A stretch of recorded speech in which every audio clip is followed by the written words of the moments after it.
talking to Nell Boyle, and Nell is a sustainability coordinator for the city of Roanoke.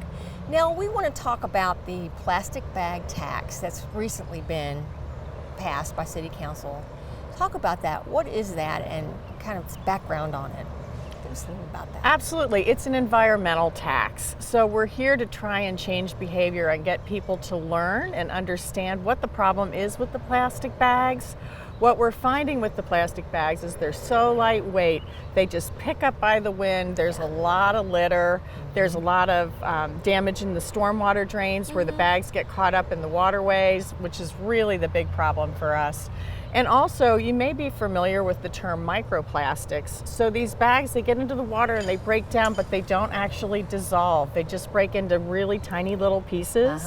And then the fish and the wildlife ingest that, and it messes up the balance of the water as well. So it's a big water quality issue as well. So we're really interested in getting out to the community, helping them understand why we don't want to use these bags in the first place. Right. And then also to make sure that people start to think about perhaps using a reusable bag. And when they use that reusable bag, they don't have to pay the tax. Right. Give some background about this whole idea, because it's been around for a while. Talk about that a little. So I've been with the city 9 years, and one of my very first things that I did was to put this legislation proposal forward from City Council. So we've been doing this for a couple of years before me, so at least 10 I'm sure of, where we said we've identified this as a problem, we know it's a real problem for our waterways, and we really need to get it done. So we're really hopeful that this will help people think about things differently and take the time to make a change. Why did it take so long for us to get it? I think there was a lot of reluctance to bring a tax in the first place because, taxes are a little bit of a sensitive area. But again, this is the tax you don't have to pay if you're willing to go out and get that bag and bring your bags into the grocery or the pharmacy or the convenience store. Those are the three places that we're going to have the tax implemented. Some of the other stores you won't see that tax, but that's for now. I think they've realized it really can make a difference.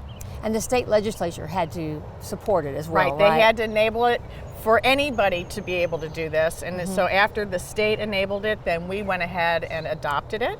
We are the first community in Virginia to adopt it. And communities all over the state are watching us to see how it moves forward. So we're excited about that. But since we are the first, there's still some things we need from the states. There's some guidelines that they're developing. It hasn't started yet. So that may interrupt our schedule. We might have to put it off just a bit.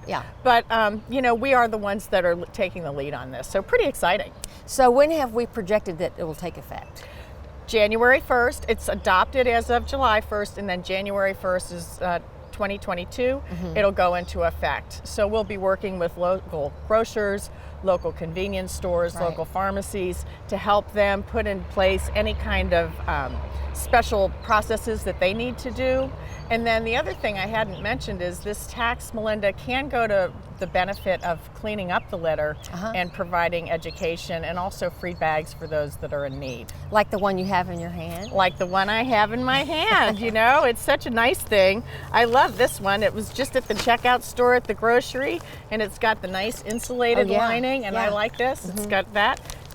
$2. I'll probably use it for 10 years. So I think it's a pretty good value, and it keeps your food cold while you're traveling. So what we're really hoping is that it will change behaviors, right? Absolutely. That's what it's about. Absolutely. And I remember when I started to do it, it takes a few times. You leave them in the car, you forget to bring them from home, but before you know it, you're using them all the time, and they're so easy and so convenient. And this tax really works.